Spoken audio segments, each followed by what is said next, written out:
Muy bien, Alex, ¿quieres empezar? Ok. Bom dia, boa tarde ou boa noite, dependendo de onde você estiver.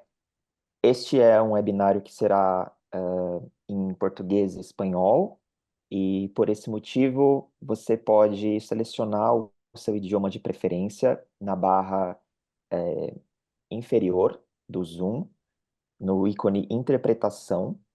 Você pode escolher o idioma de sua preferência entre português e espanhol.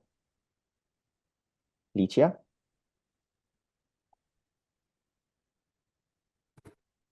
Buenos días, buenas tardes a todos y todas. Bienvenidos y bienvenidas, un placer. Antes de todo, información importante para seleccionar el lenguaje. Poner el cursor abajo en la imagen de Zoom donde dice interpretación y seleccionar portugués o español o el lenguaje original.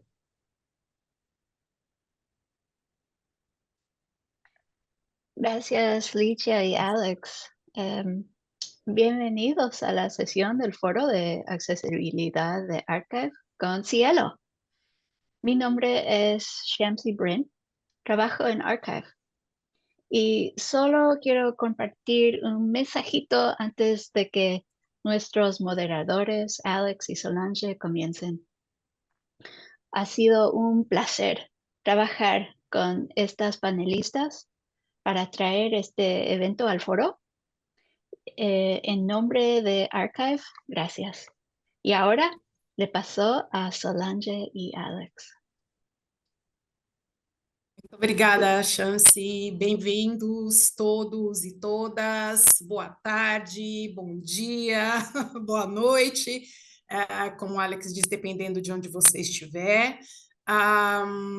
Esse webinário que estamos realizando hoje em colaboração com o Archive acontece por conta da acessibilidade. O tema acessibilidade vem sendo discutido intensamente internacionalmente, mas normalmente os webinários, os seminários são realizados em inglês. E Archive e Cielo viram nisso uma excelente oportunidade de realizar um webinário pela primeira vez multilingüe. É uma característica do Cielo ser multilingüe, como muitos de vocês sabem, mas eu quero deixar claro que esse é um marco na realização desses webinários internacionais, onde a gente tem o prazer e o privilégio de poder contar com tradução simultânea em duas línguas ao mesmo tempo. Então, eu queria deixar isso registrado, porque essa colaboração Archive e Cielo é muito importante para avançarmos na questão da acessibilidade, mas também para avançarmos na questão, garantirmos acessibilidade linguística aos eventos. Então, por essas duas razões, eu acho que é um marco importante. Eu espero que vocês gostem do evento, eu espero que vocês aproveitem e que vocês participem do evento. Essa é uma excelente oportunidade de avançarmos, de discutirmos, de compartilharmos nossas experiências acerca da acessibilidade aos conteúdos científicos. O Alex já explicou e a Alicia já explicaram um pouquinho acerca de como selecionar os idiomas. Eu aproveito para lembrá-los que as questões que vocês tenham para fazer, façam no Q&A, ou seja, no ícone de perguntas e respostas, porque o chat está desabilitado. Normalmente, ele costuma atrapalhar os leitores de tela. Por essa razão, ele está desabilitado e vamos utilizar o chat apenas para compartilhar links que sejam assim, extremamente relevantes, ok? Eu aproveito para passar agora a palavra para o Alex, para a gente dar continuidade à organização e à moderação dessa sessão. Obrigado, Solange. Então, mais uma vez, muito bem-vindos, bem-vindas, todas e todos. É uma satisfação enorme estar nesse webinário hoje. Como Solange disse, nós nos sentimos muito acolhidos pela organização do Archive, do Fórum Archive, e essa é o primeiro webinário do Fórum Archive que é bilíngue, então isso é um marco para eles, e é uma forma também de tornar esse evento mais acessível, né? Isso também para a gente é muito importante, e agradecer mais uma vez esse interesse, cuidado, né, do Archive com esse webinário, e aproveito para até agradecer as intérpretes que estão tornando aqui esse webinário mais acessível, a Celina e a Samantha, que estão fazendo esse trabalho de interpretação para espanhol e português. Como Solange disse, então, o chat deve ser usado apenas para compartilhar links relevantes, e as perguntas devem ser enviadas pelo Q&A. Vou reforçar mais uma vez a questão do ícone de interpretação na parte inferior do Zoom, até porque pode ser que pessoas entraram depois da minha fala inicial, então você pode alterar o idioma da sua preferência no ícone interpretação localizado na barra inferior do Zoom. Antes de começarmos, mais uma orientação, pedir que todos falem na medida do possível, bem devagar e pausadamente, para facilitar o trabalho das nossas intérpretes e também compreensão de todos e todas. Então, dito isso, vou passar a palavra mais uma vez para Solange agora, que nós vamos conversar sobre o motivo de estarmos aqui, por que esse webinário está acontecendo, qual que é a importância dele. Então, Solange, por favor. Obrigada, Alex. Eu acho que mais adiante a gente reforça novamente a questão da interpretação, porque as pessoas vão entrando ao longo do webinário, tá? Qual é a motivação para estarmos aqui discutindo acessibilidade? Onde surge essa motivação do Cielo para discutir acessibilidade, né? E do Archive para discutir acessibilidade? Como muitos de vocês já sabem, o Cielo nasce em 1997 como um programa de acesso aberto. E como um programa pioneiro nesse campo de promover o acesso ao conteúdo científico. Mas, a partir de 2018, o programa Cielo se posiciona como um programa de ciência aberta. Isso é um marco importante, porque um dos princípios, né, tanto do acesso aberto quanto da ciência aberta, é que o conhecimento científico é um bem público global e que todos os cidadãos devem ter acesso ao conhecimento científico. Desde então, a questão da acessibilidade passa a entrar no radar do programa Cielo, porque o programa Cielo entende que o acesso aberto por si só e que a ciência aberta por si só não garantem o acesso ao conhecimento científico, não são suficientes para garantir o acesso ao conhecimento científico para todos. Parte daí, então, de 2018, essa questão de pensar e trabalhar a acessibilidade no contexto da ciência aberta. Além disso, em setembro do ano passado, o programa Cielo cumpriu 25 anos de operação ininterrupta. E alguns dos temas que foram trabalhados nessa Conferência Internacional de Ciência Aberta foram os princípios DEA.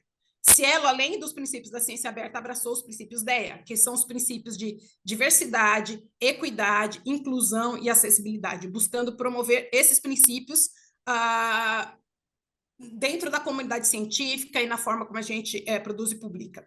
Então, a acessibilidade, nós gostaríamos que a acessibilidade deixasse de ser um diferencial, uma exceção, e fosse uma característica comum. Isso traz muitos desafios que envolvem tanto o programa Cielo quanto os periódicos. A partir de 2018, quando a gente adotou a ciência aberta como um dos princípios, na sequência, em 2020, nós tivemos o contato do professor Leonardo, da UFSCar, que tinha participado dessa conferência lá em 2018, onde o Cielo adotou o programa de ciência aberta. E nós tivemos uma demanda, uma das coisas que a gente fez a partir de 2018 foi criar um grupo de trabalho para ver como o Cielo poderia avançar na questão da acessibilidade, porque esse era um tema ainda muito pouco explorado por nós. Então, a partir dessa demanda, eles requisitaram ou questionaram algumas questões de acessibilidade do programa Cielo, e a gente criou esse grupo de trabalho que vem operando desde 2020. E a gente tem alguns avanços, não necessariamente tão perceptíveis, mas a gente já tem avanços importantes, que o Alex pode comentar alguns deles, sobretudo no que a gente tem discutido vários temas, mas os avanços que a gente tem sido sobretudo na questão da interface do Cielo, além de outros futuros avanços que pretendemos alcançar e implementar no programa. Muito obrigado, Solange. Isso contextualiza a motivação do porquê estamos aqui hoje. E, para isso, temos aqui pessoas importantíssimas para essa discussão e temos a satisfação de introduzi-las para vocês. Vamos passar, então, a palavra para cada uma delas, para que elas se apresentem. Começando por mim, eu vou me apresentar agora. Meu nome é Alex Mendonça, eu trabalho no Cielo, eu sou coordenador de submissão online do Cielo e do coordenador também do Cielo Pré-Prints, do servidor Cielo Pré-Prints. E, além disso, eu também sou responsável pela supervisão do desenvolvimento das interfaces web do site Cielo. Muito prazer, é uma satisfação estar aqui hoje. Vou passar a palavra agora para a Solange se apresentar, por favor. Olá, eu sou a Solange Santos, eu sou coordenadora de produção editorial e publicação do programa Cielo e também trabalho com o Comitê Consultivo da Rede Cielo, que está presente hoje em 17 países. Obrigado, Solange. Professora Lícia Verde, por favor.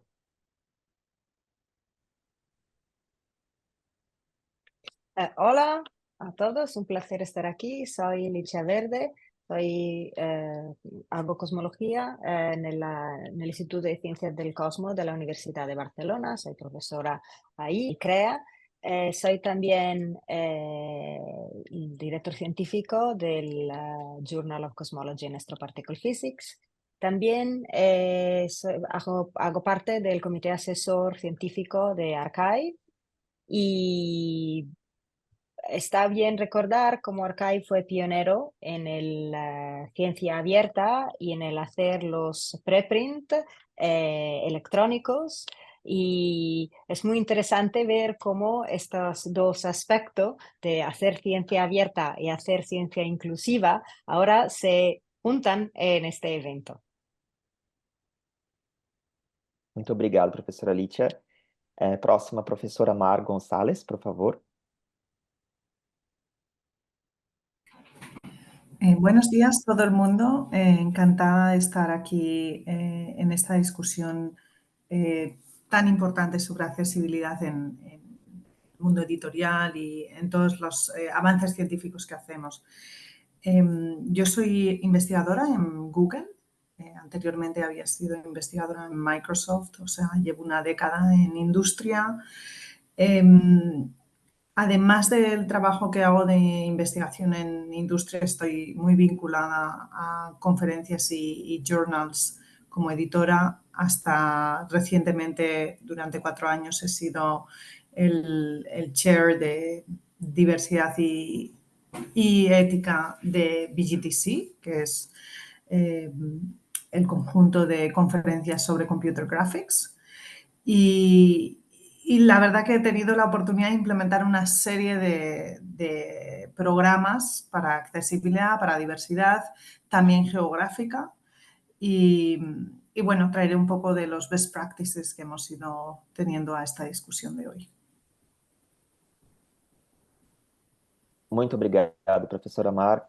E, por fim, mas certamente não menos importante, Luísa, por favor.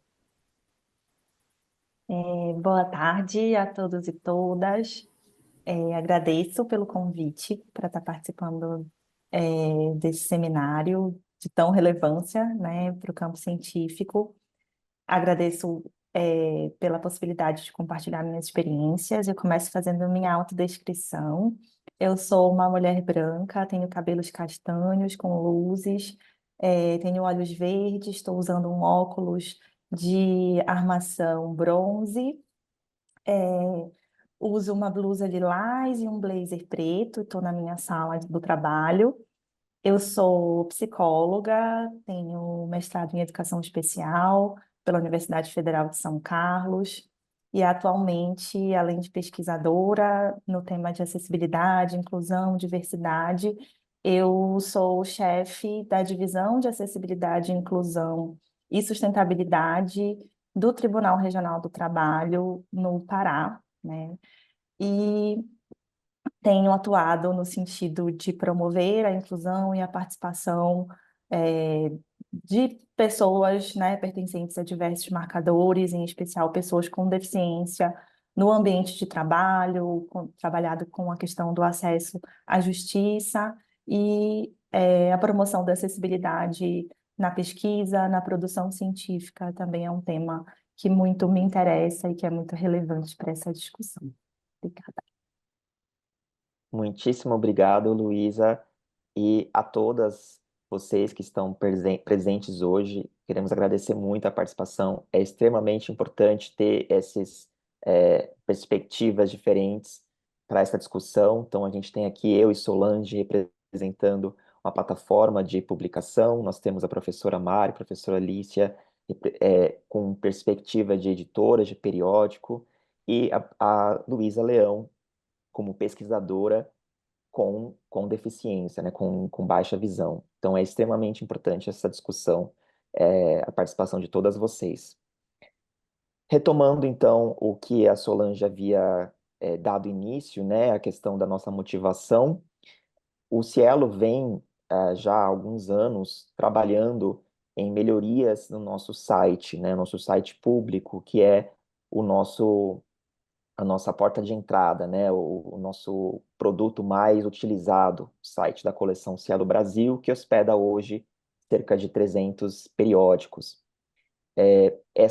A motivação inicialmente, ela partiu de deixar o site mais responsivo para diferentes telas de diferentes dispositivos, mas isso acabou se aliando, né, e se juntando às discussões que a gente teve nesse grupo de trabalho de acessibilidade, que ele existe desde 2020, então já existe há 4 anos, e a gente vem discutindo nesse grupo de trabalho, que é um grupo interdisciplinar, né, como tornar os produtos do Cielo mais acessíveis. O site Cielo, ele está na sua 4ª versão, o site que vocês acessam, o Cielo Brasil, mas a gente está trabalhando já há um bom tempo na 5ª versão, que ainda não está disponível para vocês, mas esse site está mais acessível, já estamos trabalhando, já está bem avançado esses desenvolvimentos, o site já tem alguns recursos, como as cores utilizadas nesse site novo são cores que passaram em testes de acessibilidade, que olham para contraste, questões de daltonismo. Então, a parte das cores está sendo totalmente revisada, a hierarquia da informação está sendo revisada para que isso facilite o uso por leitores de tela, o peso dessas informações, né, o que é mais importante o leitor de tela ler primeiro, também questões de tamanho de fonte, a própria responsividade para que o site seja acessível em diversos dispositivos, dentre outras medidas que a gente está tomando, olhando para diretrizes internacionais, olhando para recomendações, e também um cuidado bem especial para pessoas que possuem, né, que têm deficiência e que precisam de recursos como leitores de tela para poder acessar o nosso site. Então, esse site ele está sendo desenvolvido, está próximo de finalizar e a gente está muito ansioso para poder compartilhar com vocês esses avanços. Vou aproveitar então agora e pedir para a Luísa contar um pouco da experiência dela enquanto pesquisadora com baixa visão, das dificuldades que ela enfrenta para exercer tarefas de uma pesquisadora, assim como muitos que estão aqui hoje. Então, por favor, Luísa, se você puder compartilhar com a gente essa sua experiência. Obrigada, Alex. É, então, eu acho que a gente pode começar pensando o quanto que, quando a gente discute, né, o acesso à informação, o acesso à tecnologia, o acesso à produção científica, muitas vezes tudo isso ainda não é pensado para todas as pessoas, né, inclusive para as pessoas com deficiência.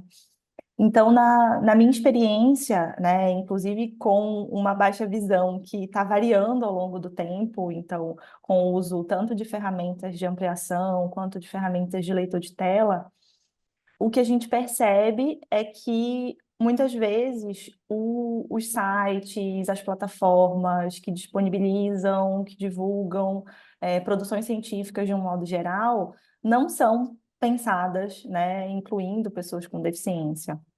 E aí, no meu caso, uma pessoa com deficiência visual. E o que que isso implica, né, no nosso dia a dia, na nossa prática? Que um trabalho que poderia ser somente acadêmico, né, um trabalho somente intelectual, de buscar um artigo, de buscar uma informação, de pesquisar sobre algo que é de nosso interesse, ele se torna 3, 5, 10, 20 vezes maior, dependendo do site, né, considerando todo o esforço que a gente precisa ter para driblar a falta de acessibilidade, driblar as barreiras tecnológicas e comunicacionais que existem nos sites, nas plataformas, e finalmente conseguir acessar a informação. Então, isso perpassa desde a forma como os sites são pensados, né? Então, cada site, por exemplo, de cada revista, de cada periódico, ele vai ter uma formatação, ele vai ter uma forma de organizar as informações, muitas vezes não contemplando, né, as diretrizes da W3C, as diretrizes que permitem que, por exemplo, com o uso de leitor de tela, a gente consiga acessar de uma forma mais célere, mais efetiva aquela informação, né? Então, muitas vezes, uma coisa que, dando um exemplo prático, né? Uma coisa que para quem enxerga é questão de um clique, para quem usa leitor de tela é questão de 20, 30, 50 tabs para fazer a mesma função, né? Então, simplesmente chegar na informação, chegar num artigo, em uma revista que seja de interesse, se torna uma tarefa muito cansativa e às vezes até impossível, né? Dependendo do nível mesmo de barreira que o site enfim, o site da revista vem oferecer. E aí, quando a gente chega nos artigos em si, então, conseguir vencer todas essas barreiras, acessei o artigo que eu quero. Quando eu chego no artigo que eu quero, ele também impõe uma série de barreiras. Então, a gente vai ter, às vezes, documentos, arquivos, PDFs que não são editáveis, não são acessíveis, né? Não permitem a leitura facilitada por leitores de tela.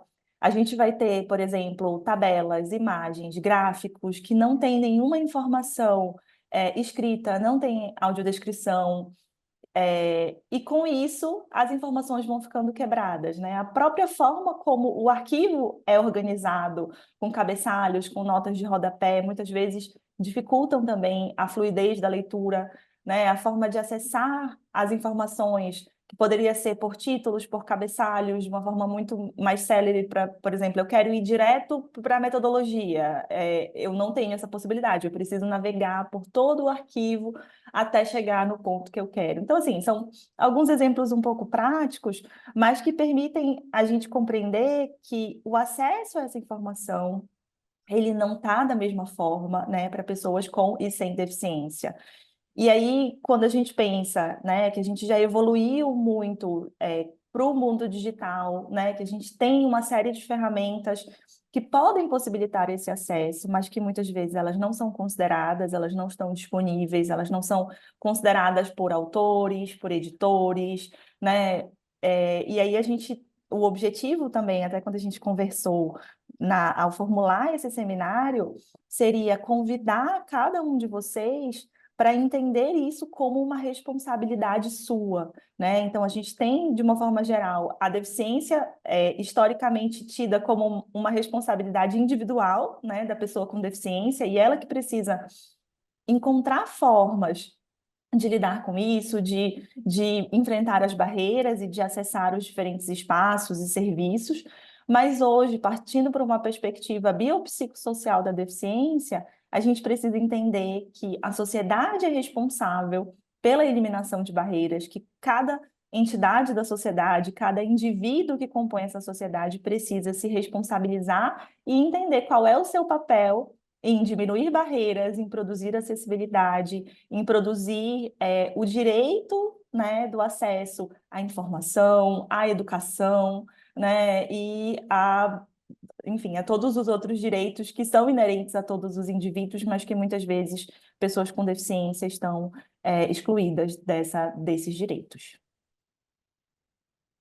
Muito obrigado, Luísa. Eu acho que você foi certeira na sua fala, sua experiência de estudo, tocou num ponto muito importante, que é a responsabilidade de todos para poder vencer essa barreira, para que o acesso à informação seja para todos, independente de deficiência física ou não.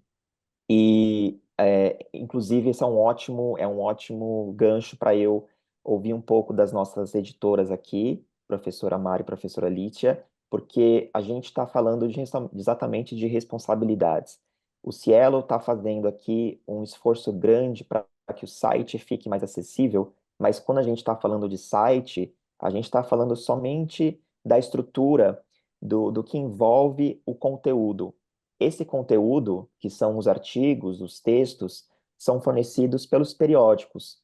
E esse conteúdo também precisa estar acessível, como a Luísa comentou, que é difícil, às vezes, de chegar em certas sessões, de encontrar certos dados e navegar por ele. Então, existe também uma parcela dessa responsabilidade que cabe aos periódicos, que cabe aos editores, e eu gostaria de ouvir um pouco, então, das professoras Mari e da professora Lítia, quais são esses desafios, essas barreiras enfrentadas, para começar, a gente pode começar por aí, a gente vai depois ouvir o que pode ser feito a princípio, para a gente ter um conteúdo mais acessível, mas eu queria ouvir de vocês alguma palavra inicial sobre essas barreiras e desafios.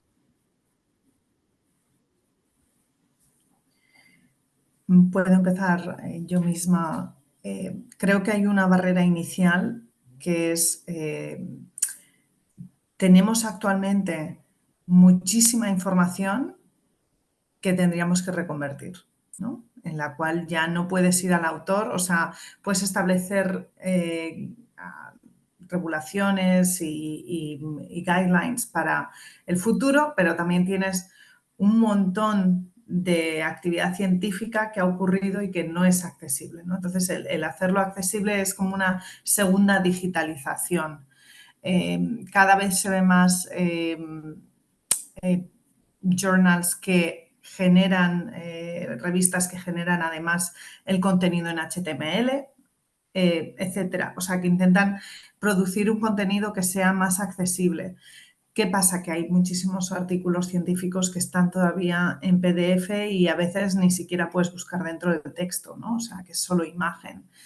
Artículos anteriores al 1980, por ejemplo, son muy difíciles de acceder. Entonces, ahí yo creo que hay un reto, que es el hacer accesible lo que ya no está. Y el otro reto es que todo lo que venga nuevo venga de una manera que sea accesible. Por ejemplo, a mí me gusta mucho lo que está haciendo Archive, que puedes colocar el látex fuente y entonces ellos ya lo recompilan de diferentes maneras, ¿no? Creo que todas las revistas podrían hacer algo similar, ¿no? O sea, pedir el código fuente del artículo para luego poder hacer parsing y dividirlo de la manera que sea más accesible, ¿no? Pero para mí un gran reto va a ser este. Y el otro es el contenido que viene de conferencias. ¿no? Que incluso es un contenido que tiene partes audiovisuales junto con el texto, porque se ha presentado. Entonces, ese contenido puede ya, el hecho de que tenga una parte audiovisual, que el propio autor esté explicando el texto, creo que ese tipo de combinaciones también pueden hacer el contenido más accesible, ¿no? El combinar el texto con otros tipos de acceso audiovisual. Gracias, Mar. Quiero hacer hincapié en algo que tú has dicho de Archive y de los documentos en HTML. Ha sido un gran esfuerzo y seguro que lo que habéis llegado a este foro pasando por la página de Archive, hay información y podéis seguir cómo ha pasado y lo que está pasando, pero es un paso adelante muy importante para la accesibilidad. Quiero hablar un poquito sobre el papel de los editores en la que son las publicaciones, decimos, científicas. Hay distintos papeles que juegan los editores dependiendo de la naturaleza de la revista. Típicamente, la revista en la que me muevo yo tienen también una casa editorial por detrás. Entonces, el mandato de la accesibilidad, esa parte, cae un poco en la casa editorial. Los editores están en una situación un poco complicada porque están entre los autores y los editoriales. Aunque a lo mejor luego hablamos un poco más de lo que son los mandatos de accesibilidad, que son distintos por cada país, y entonces ahí hay que ver un poco globalmente cuáles son las limitaciones y lo que tienen que hacer y lo que son los mandatos, efectivamente, lo que hay que hacer. En otra revista, los editores tienen que hacerlo un poco todo. Tienen que hacer la parte de conexión con el autor hasta la parte, decimos, más de publicación per se. Entonces ahí los editores tienen un poco más de espacio, de libertad para hacer cosas, pero también tienen limitaciones porque hacer cualquier cosa costa. Costa dinero, costa tiempo y también costa saber qué hay que hacer. Es verdad que por lo menos en Europa hay líneas guía, hay documentos que explican lo que se espera de un documento en Internet. Un documento impreso ya casi nada es esto. Lo que habría que ver, y a lo mejor lo vamos a ver al día a día intentando implementarlo, es cuánto estas líneas guías son claras y útiles y cuánto son demasiado teóricas para poderla aplicar en la realidad. Pero tocan todos los puntos que tocaba Luisa, por ejemplo, en su introducción al problema.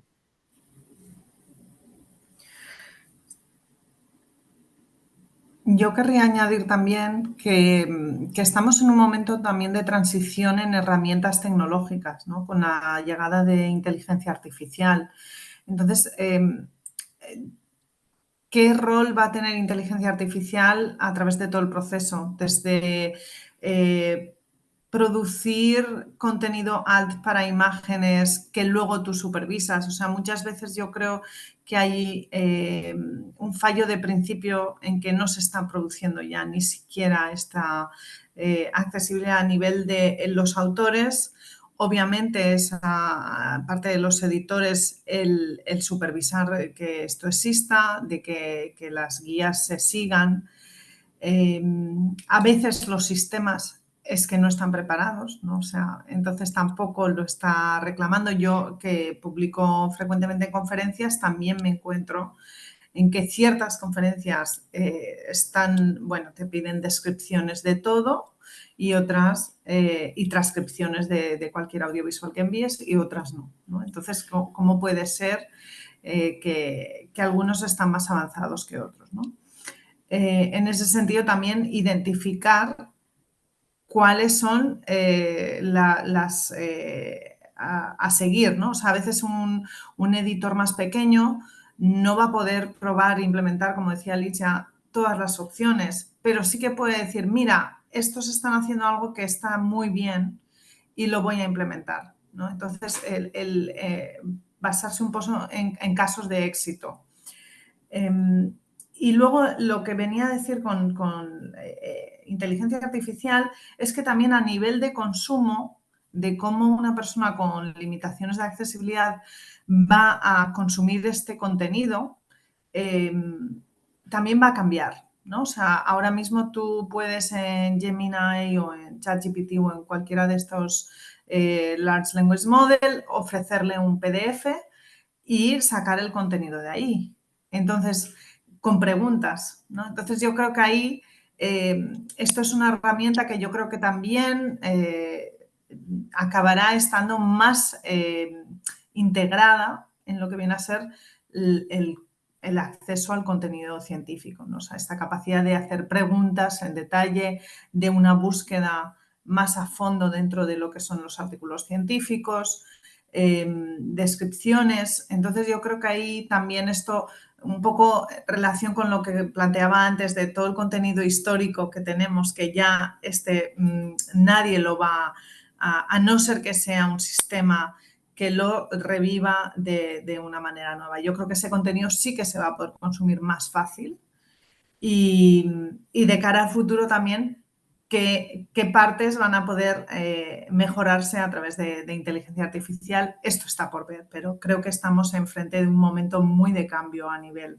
de cómo se produce, se consume y se edita, ¿no? Quiero, si tengo un momento, que creo que vamos a hacer un pequeño break, preguntarle a Luisa si hay algo que editores y autores podrían hacer a muy bajo precio, que es esto de poner un texto a la alt text en las figuras. Claramente esto AI lo podría hacer, pero yo no me fiaría mucho porque si es un artículo científico tiene que ser preciso y exacto y el autor el que sabe exactamente lo que tiene que ser. Y esto lo tendría que hacer el autor. ¿Cuánto ayudaría esto? ¿Sería un paso adelante muy grande o esto ya se hace o sería una gota en el mar? ¿Cuál sería tu opinión?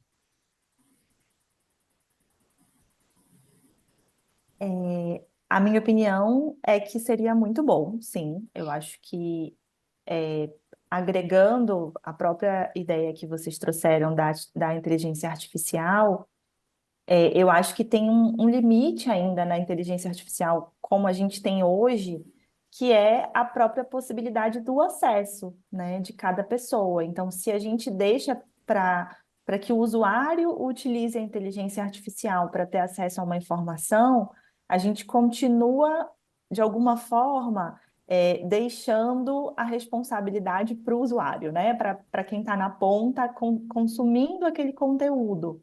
Eu acredito que daqui a algum tempo isso vai ser mais intuitivo e mais democrático mesmo, mais disseminado para todo mundo e talvez se torne de fato uma possibilidade muito potente. Mas eu acho que essa sugestão que você deu de que as pessoas, os próprios autores, por exemplo, incluam uma audiodescrição, incluam uma descrição das imagens, e que, inclusive, eles podem utilizar a inteligência artificial, mas eles terão a possibilidade de revisar aquela informação, né? Então, eu posso pedir para a inteligência artificial fazer uma descrição de uma imagem que eu vou colocar no meu artigo, mas eu vou dizer, não, olha, isso aqui não é bem isso, não era bem isso que eu queria dizer, é melhor usar essa e aquela palavra, né? Ou então é melhor dizer essa informação primeiro, depois aquela, essa aqui é uma informação menos importante. Mas para isso a gente precisa voltar justamente para aquilo que eu trouxe no início, né? Da autorresponsabilidade de cada um em promover a acessibilidade. E eu me lembro que quando surgiu essa demanda, né, quando a gente começou a conversar sobre isso no programa de pós-graduação em educação especial, O que me surpreendeu foi que mesmo na área da educação especial, ou seja, mesmo autores e pesquisadores que estudam deficiência, que estudam acessibilidade, que teoricamente estão promovendo a acessibilidade em diversos campos, seja na educação, no trabalho, etc., não estavam se preocupando com a promoção da acessibilidade para aquele conteúdo. E o que é importante quando a gente pensa nisso? É pensar, será que a gente lembra, será que a gente inclui a possibilidade de que pessoas com deficiência são pesquisadores, são professores, atuam em todas as áreas, né? Isso fala, às vezes, do lugar das nossas sociedades, né? De ainda entender que a pessoa com deficiência não pertence, não participa desses espaços. E eu vivi uma situação de pedir, por exemplo, um arquivo digital de um livro que só existia impresso para um professor da área de educação especial, e a resposta que eu recebi foi: o meu material não é para pessoas com deficiência visual. Né? Como se, numa ideia de subestimação da pessoa com deficiência, que eu não poderia, enfim, consumir e utilizar aquele conteúdo para a produção da minha dissertação, por exemplo.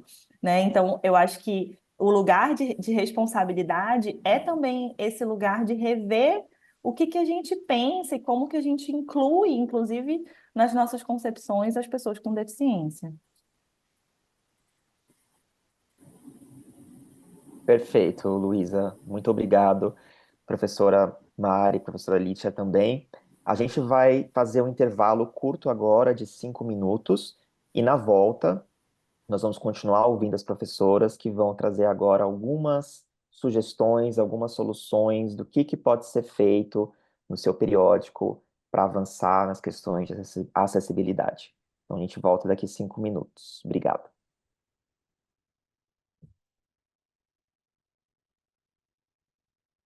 Olá, já estamos todos?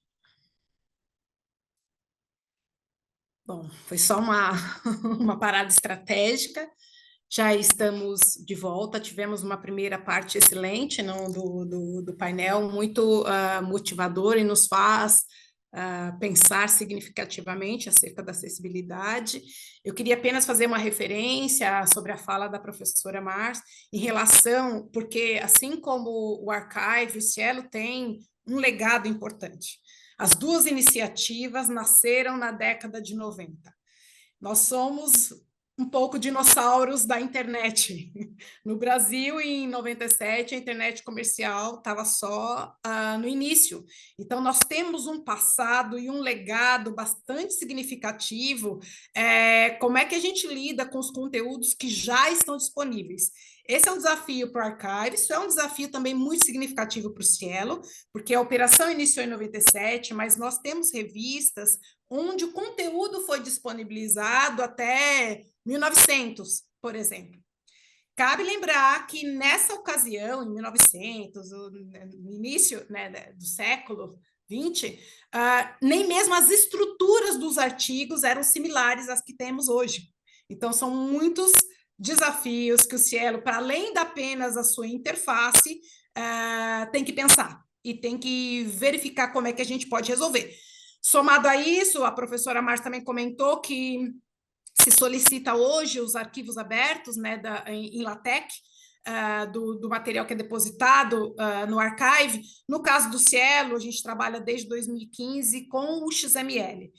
É aí que a gente está apostando, de alguma forma, uma maneira de conseguir garantir acessibilidade futura, apostando também na evolução das ferramentas para que a gente possa fazer bom uso de todo o investimento que foi feito em trabalhar com o arquivo em XML e também o arquivo PDF, além do processo que a gente faz no processo de publicação, que é converter esse XML em um HTML que está disponível hoje na página do Cielo. Então, assim, são muitos desafios que temos aí, Cielo e Archive, pela frente. Então, nós vamos introduzir agora essa segunda parte do bloco. Eu gostaria de verificar, de perguntar a vocês, além dos desafios, eu queria terminar um pouco mais com algumas mensagens mais de esperança e de motivação, porque os desafios são muitos, e se a gente para pensar em todos eles, eu acho que o medo nos imobiliza. Então, eu gostaria de terminar essa segunda parte pensando ou buscando discutir com os nossos painelistas o que pode ser feito hoje.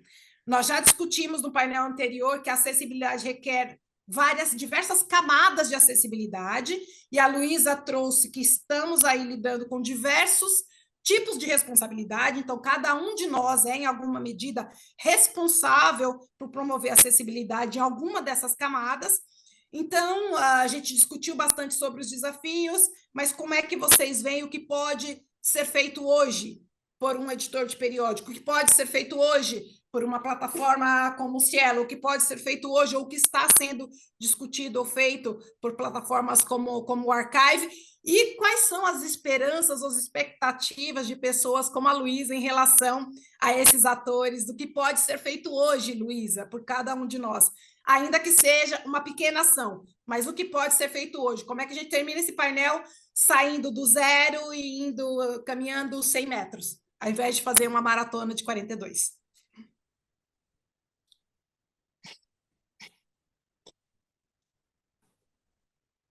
Quem quer começar? Eu que começo? Se elas quiserem Pode ser, começar, Luísa, por favor. eu começo, então tá bom.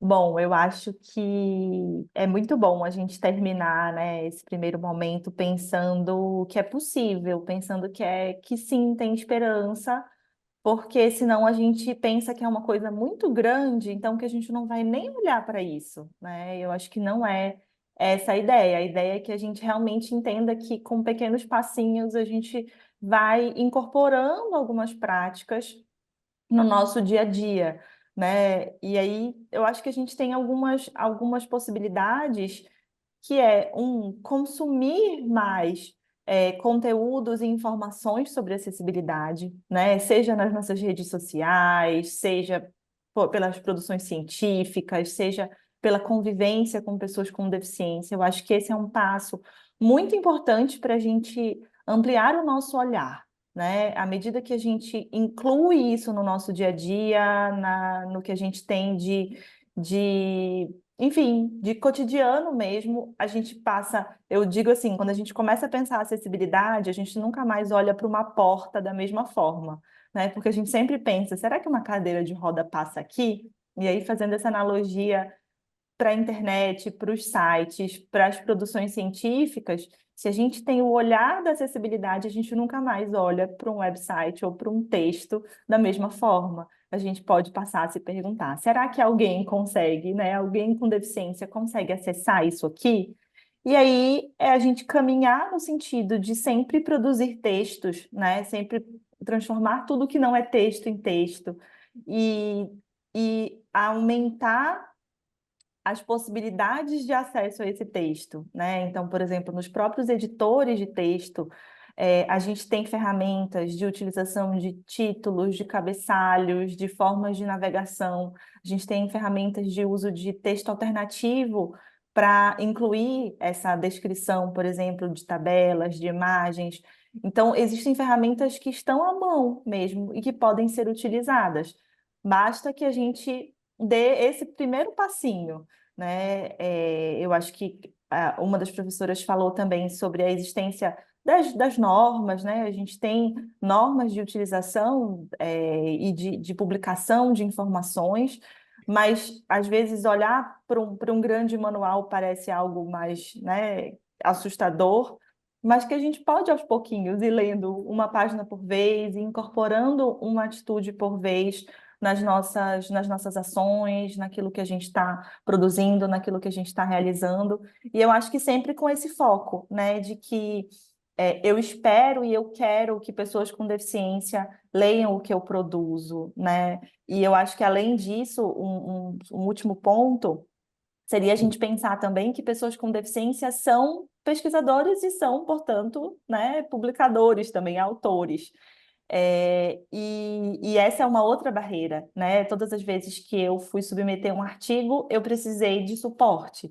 Inclusive, o professor Leonardo, a professora Carla foram os meus suportes, né? De vamos fazer junto, porque os campos, a forma como os formulários, como os templates são pensados, eles são pensados geralmente uma perspectiva para quem enxerga, né? Uma perspectiva muito visual.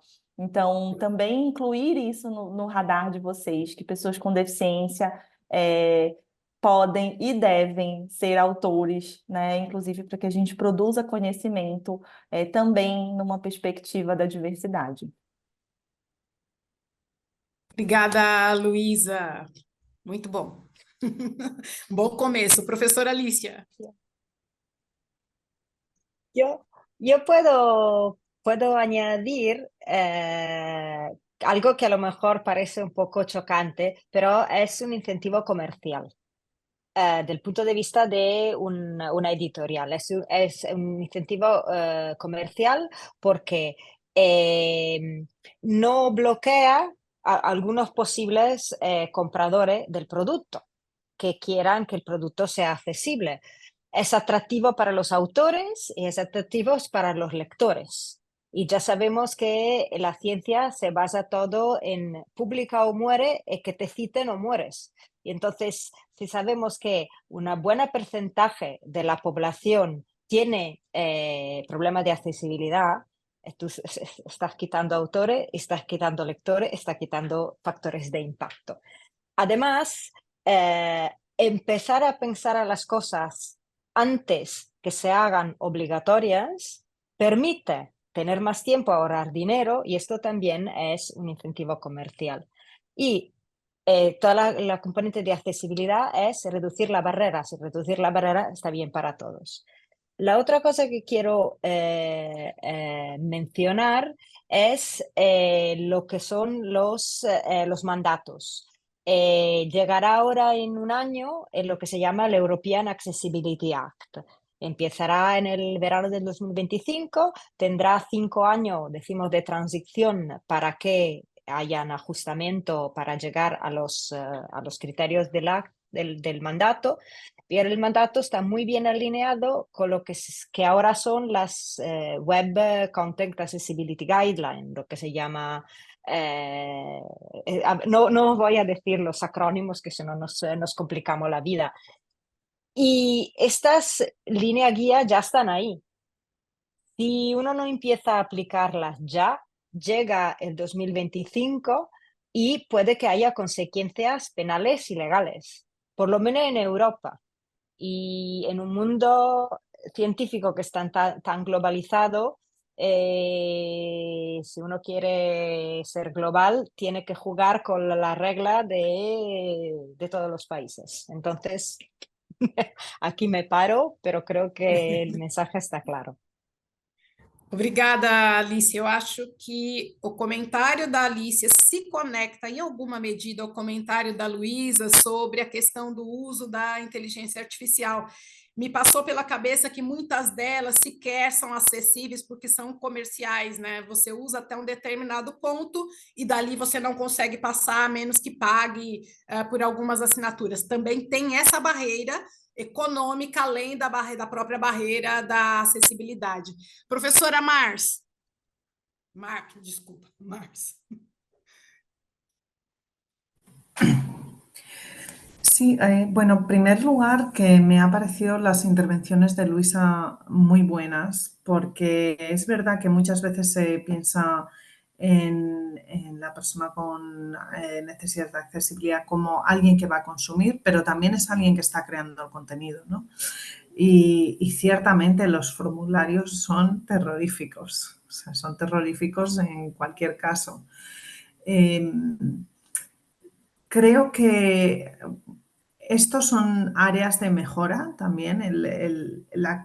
Creo que es una buena métrica. ¿Cuánta de la gente que está publicando es a la vez personas con discapacidad? Ya te explica un poco cómo está todo el proceso, ¿no? Entonces, yo creo que ahí es donde, por ejemplo, en muchas conferencias se están estableciendo una serie de awards y de pequeños desembolsos monetarios para que llegue más gente con accesibilidad, que tengan también posibilidad de transcripción, posibilidad de diferentes necesidades de acceso que puedan tener cuando están en las conferencias. A nivel de artículos, luego todo esto, cómo se centraliza, cómo se consigue que... También me ha gustado mucho el punto de la responsabilidad, ¿no? Sobre quién recae la responsabilidad. Y tendemos a un poco que cada uno se busque la vida. Me parece que hasta que no se hacen guidelines obligatorios, o sea, yo hasta que ciertos journals y ciertas conferencias no han obligado a que realmente tienes que poner descripciones, realmente tienes que poner alts, es que a veces ni piensa que puedes hacerlo. Una cosa que ha ayudado mucho es que los templates de, por ejemplo, ACM, de la Association Computing Machinery, ya te vienen con el alt en el látex. Eso quiere decir que tú ya lo tienes ahí, solo tienes que rellenarlo. Si tienes que ponerlo desde cero, o sea, no se te ocurre, ¿no? O sea, hay mucha gente que va corriendo con el template que te dan y lo rellenas, ¿no? Entonces, el hecho de que el template ya venga preparado, que el formulario venga con introduce los transcripts y con el asterisco de que es obligatorio, ¿no? Entonces, todo cambia bastante, ¿no? Entonces, este tipo de pequeños pasos, al final, mejoran, y yo creo que ahí es en todo el pipeline, ¿no? O sea, no solo en el consumo. Me gusta que estás Excelente. hablando de reducir barrera. Es lo que estás hablando de reducir barrera, que es todo lo que estamos hablando aquí, reducir barrera. Exatamente, exatamente. Comecei a falar em espanhol. Desculpa. Exatamente, exatamente.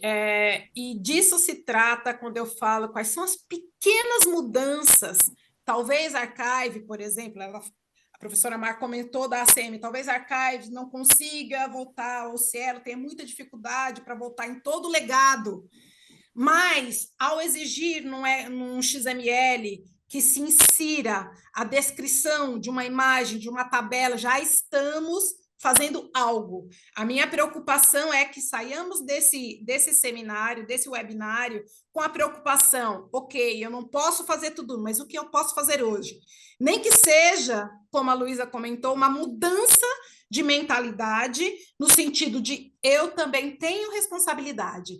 Eu acho isso, eu já considero um grande ganho desse evento.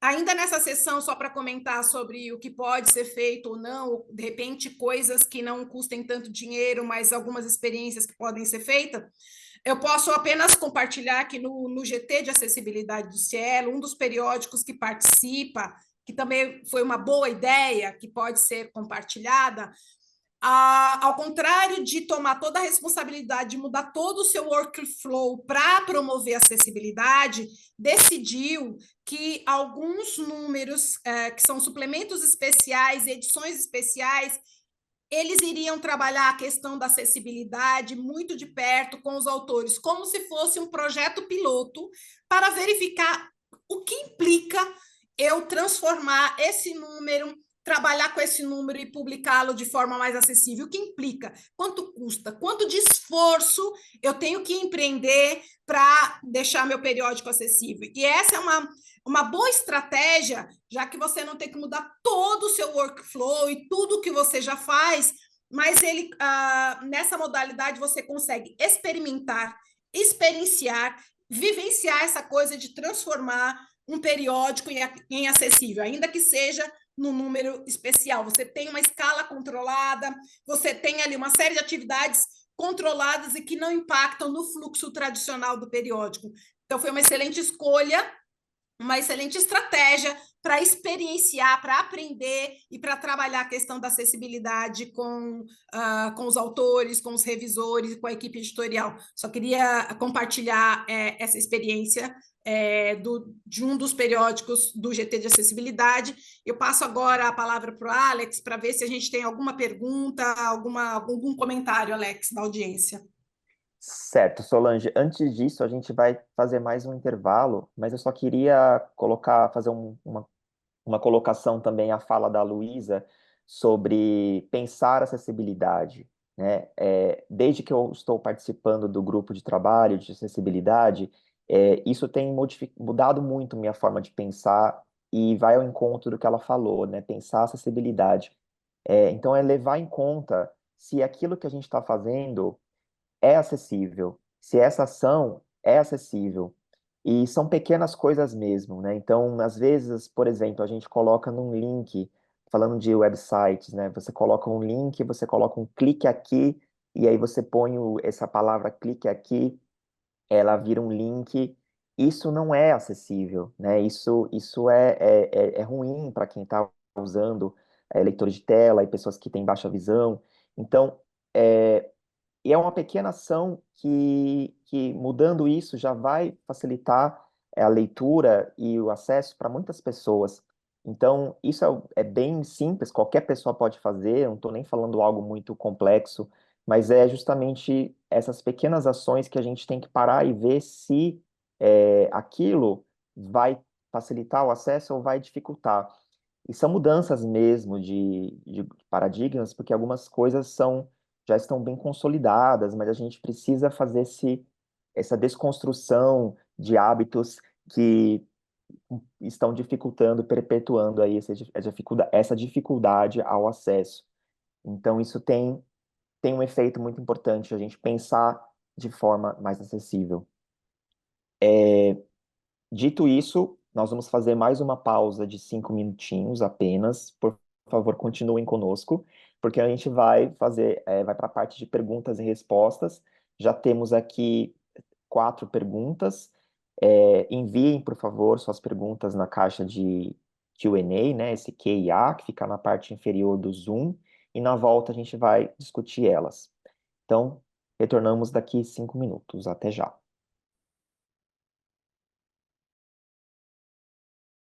Bom, vamos retomar então para a nossa parte final. Obrigado pelas questões que vocês enviaram para as nossas painelistas. Vou começar pela primeira aqui, que foi enviada pela Tainá Silva, para a professora Lítia, mas fica aberto também para quem quiser responder. Professora Lítia, sou estudante e pesquisadora nas áreas de mecânica dos fluidos e de acessibilidade da informação, e também sou legalmente cega. Um ponto importante sobre a adição de textos alternativos, o alt text, que foi mencionado é que, mesmo quando existe o texto alternativo, este não é lido por alguns leitores de tela no documento PDF, perdão. Assim, a adição de uma descrição das imagens ou tabelas nas legendas desses elementos pode ser um recurso emergencial e temporário para resolver essa questão durante a migração do PDF para formatos mais acessíveis, como o HTML. O que a professora acha desta medida?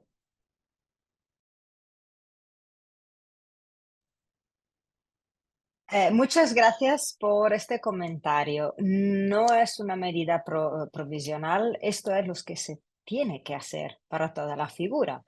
En los artículos científicos es una buena manera de escribir artículos y de presentar la figura, en lo que es la leyenda de la figura, decir qué hay en la figura y explicarla bien. Es útil para todos los lectores. También los lectores que quieren simplemente decidir si quieren leer el artículo o no, primero miran a las figuras y luego deciden si ir a leer el texto. Esto va bien para todos.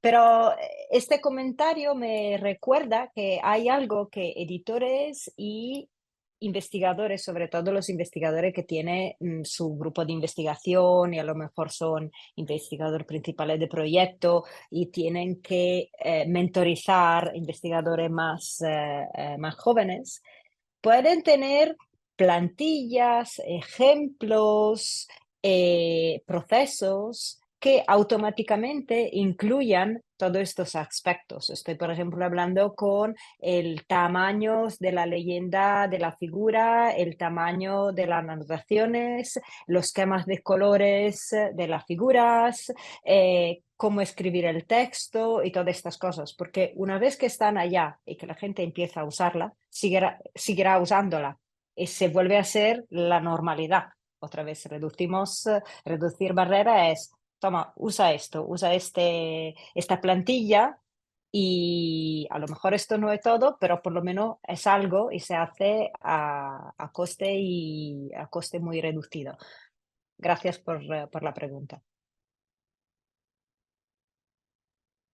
Obrigado, professora Lítia.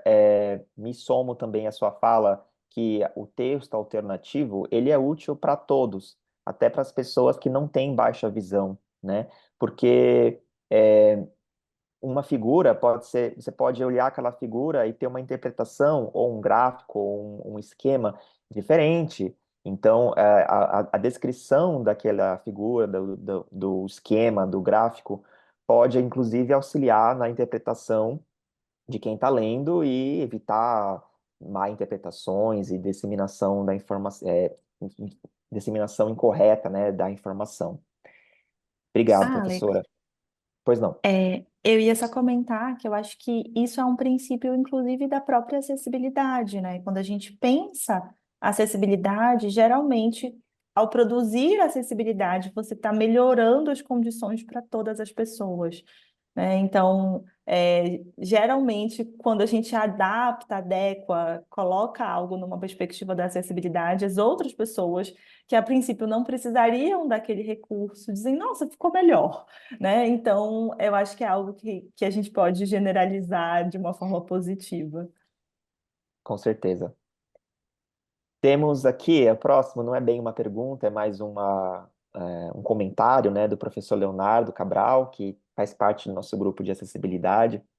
Ele deixa aqui um lembrete, né, lembrando que estamos falando de direitos humanos. Acessibilidade é um direito, não é favor, não é bondade ou assistência, é direito. Então, isso, acho importante comentar isso aí também. Muito obrigado, Léo. Seguindo aqui, a gente tem uma pergunta em duas partes, feita pelo Marcelo, que é mais voltada para nós, do Cielo. Então, ele diz assim, além da acessibilidade física, a Cielo pensa ou desenvolve também sistemas para a popularização da ciência nas revistas já existentes?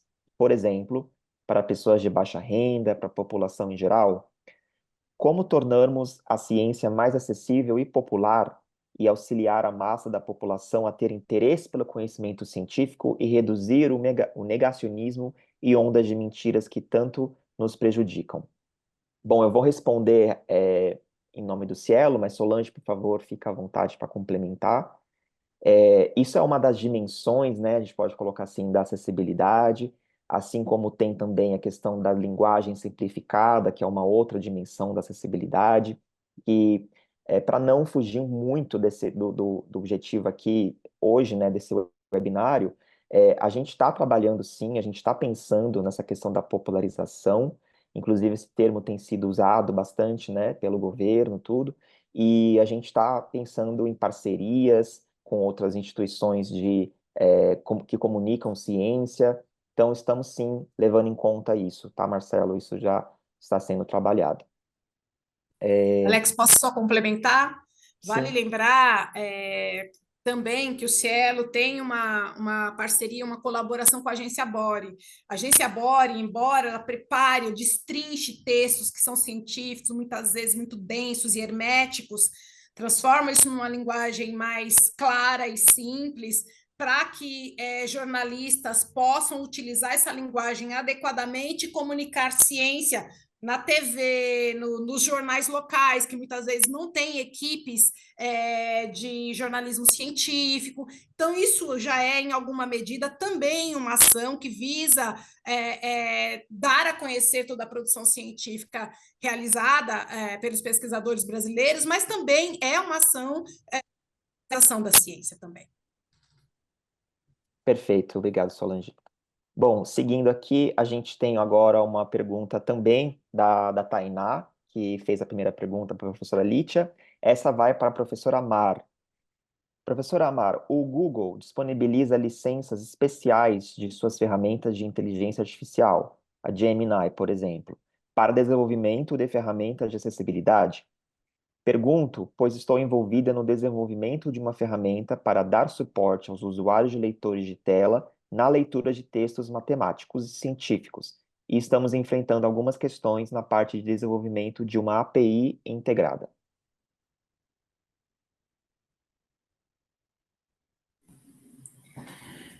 La verdad que desconozco un poco cómo se gestiona el tema. Sé que hay diferentes tiers y que hay un tier de acceso gratuito, ¿no? Si quieres, envíame un email y te puedo intentar ayudar a encontrar qué grupo está haciendo esto. Yo personalmente, mi trabajo, que sí que hago investigación en accesibilidad, los que estamos en investigación no estamos en producto, o sea, no te puedo explicar tanto de producto. Trabajo sobre todo en nuevos dispositivos, en realidad inmersiva, realidad aumentada. Entonces es un poco paralelo, ¿no? Así como sí que creo que inteligencia artificial va a ser una cosa que cambia todo, pero el trabajo que hacemos es más con realidad aumentada, realidad virtual.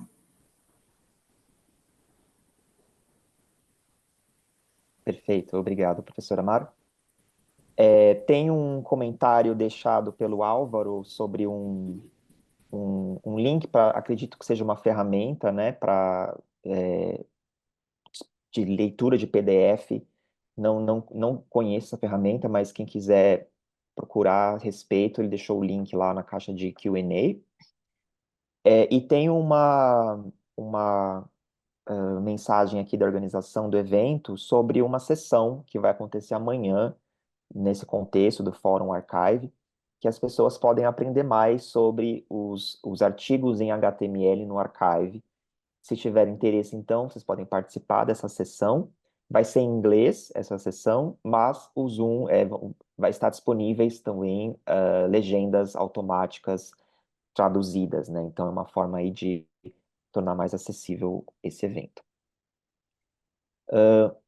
Ok, não temos mais perguntas por enquanto no Q&A. Vou deixar mais algum tempinho, quem quiser colocar alguma pergunta aí de última hora.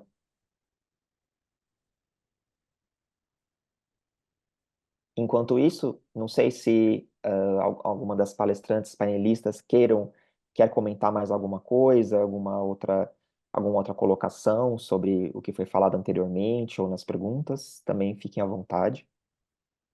Eu quero, Alex. Eu não sou painelista, mas Sim. eu queria dizer da minha felicidade, do meu prazer e do privilégio que foi participar desse webinário hoje com vocês. Eu acho que a gente avança em termos de discussão, de mentalidade, de sensibilização dos pesquisadores para a acessibilidade, e assim.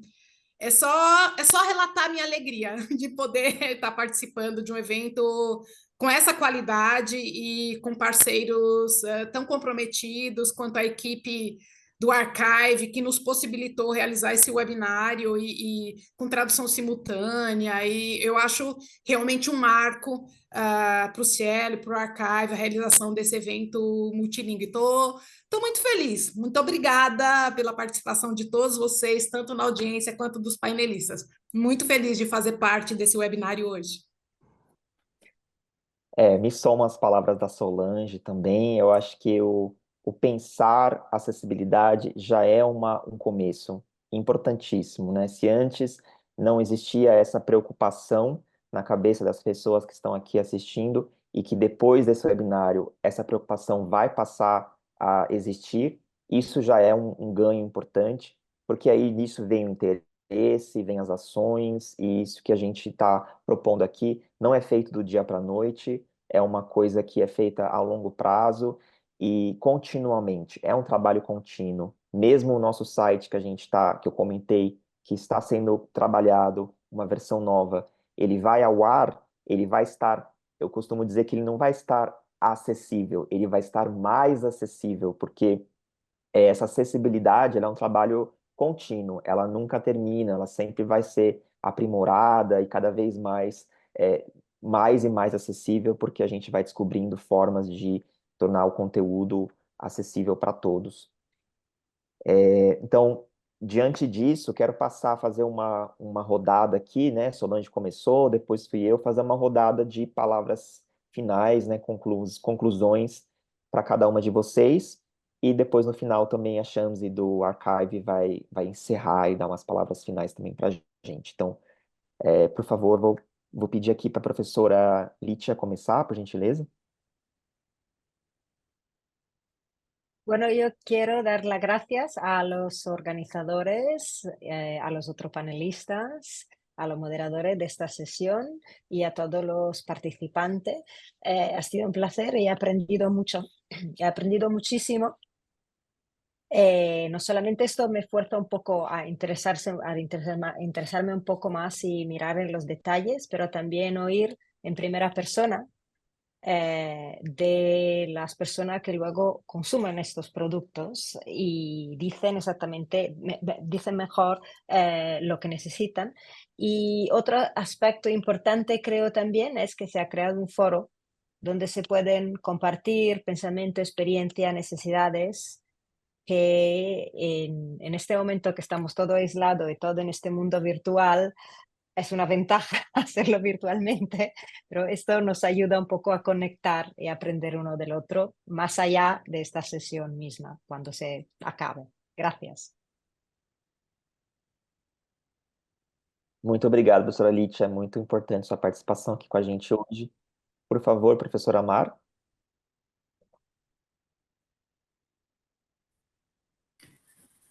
Sí, mira, a mí una de las cosas que me parece muy importante de este tipo de eventos es la sensibilización, ¿no? Incluso los que estamos en roles editoriales nos convendría tener, así como hacemos muchos trainings de privacidad, creo que es importante tener este tipo de seminarios, darles voz y traer también expertos que también tienen ese, por ejemplo, Luisa, ¿no? Que tiene esa perspectiva más en primera persona. Eso es una cosa que me parece que añade muchísimo valor. En cuanto a este formato de multilingüe, a mí hay un tema que siempre me parece muy importante, que es la diversidad territorial también, ¿no? O sea, parece que solo puedas hacer cosas si emigras hacia otros lugares, ¿no? Entonces, creo que ahí, en un mundo de Internet como el que tenemos, eso no tiene ningún sentido, ¿no? O sea, realmente tú puedes hacer prácticamente desde cualquier sitio. Y me parece muy importante el ofrecer este tipo de alternativas. Así que encantada de haber participado y que sigáis haciendo este tipo de eventos. Com certeza. Professora, muito obrigado também pela sua participação. Luísa, por favor, que abrilhantou aqui a nossa sessão. Obrigada, Alex. Bom, acho que também agradecer muito a oportunidade de troca, de diálogo sobre esse tema que para mim é muito caro. Eu queria parabenizar também a organização do evento e a forma como ele foi construído, que foi construído de forma colaborativa, né, e coletiva. E eu acho que isso acrescenta muito para o sucesso, né, de eventos como esse. Deixo também como uma sugestão que esse tema ele seja trabalhado não só em eventos específicos, mas também de forma transversal quando a gente discute outros temas, né? Então, muitas vezes, quando a gente faz um evento específico, vêm as pessoas que já estão de alguma forma sensibilizadas ou empáticas à temática.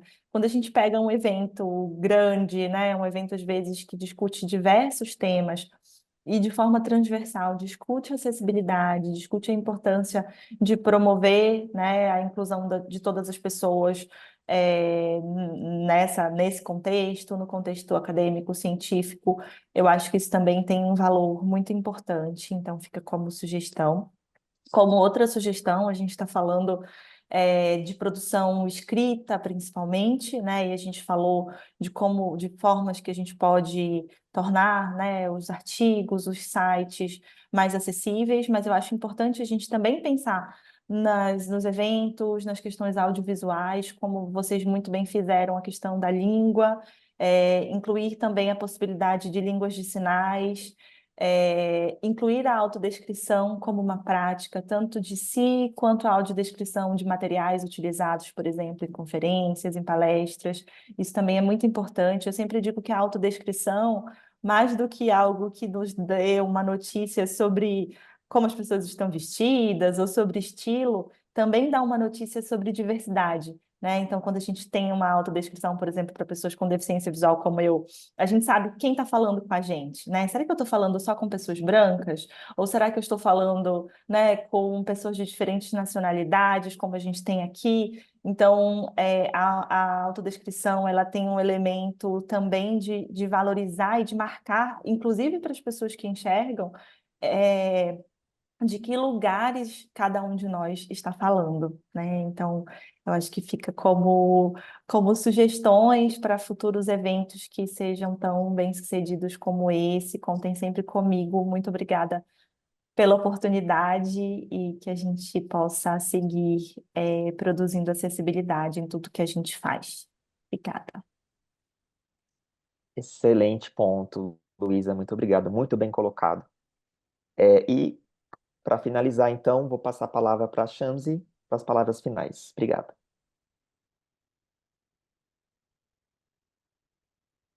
Mi palabra final es muy corto. Solo quiero decir muchísimas gracias a todos. Disfruté mucho de esta sesión. Fue muy informativo, inspirador. Y en nombre de ARCA, gracias a todos otra vez y hasta la próxima, ¿no? Tchau, tchau a todos. Chao, gracias.